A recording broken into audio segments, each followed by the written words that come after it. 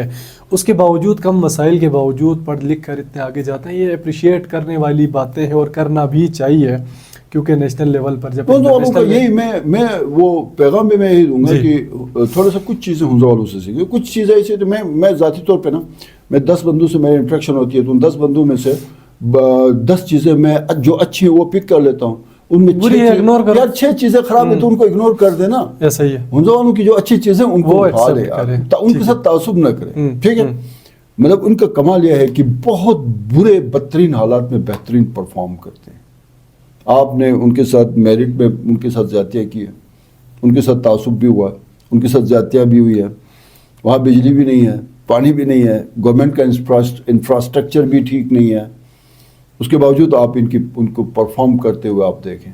مطلب آپ کو ہنزا والے جو ہے نا وہ اچھا, میں نے ایک اور چیز دیکھی ہے کہ ہنزا والوں کا وہ شو آف نہیں کرتے.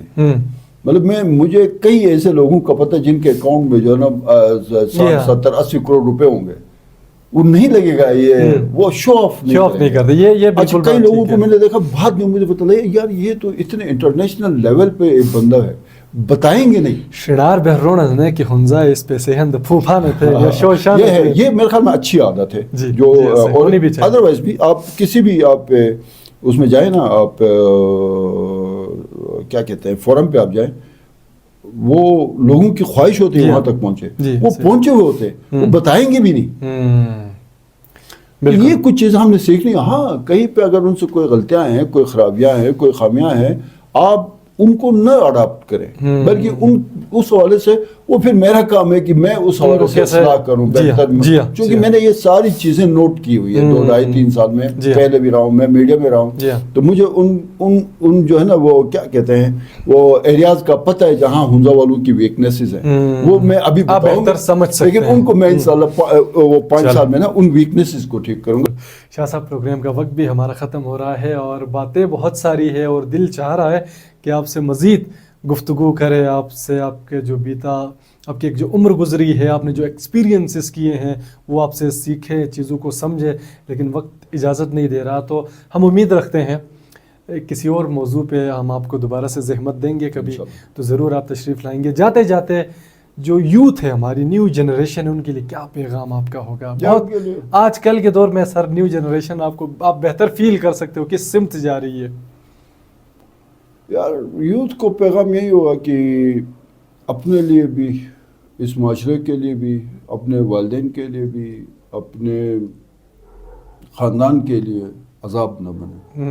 جو حرکتیں یہ لوگ کر رہے ہیں نا سوشل میڈیا کے اوپر, ون ویلنگ کے حوالے سے, ڈرگس کے حوالے سے, آئس کی بات ہے, نفرتیں پھیلا رہے ہیں.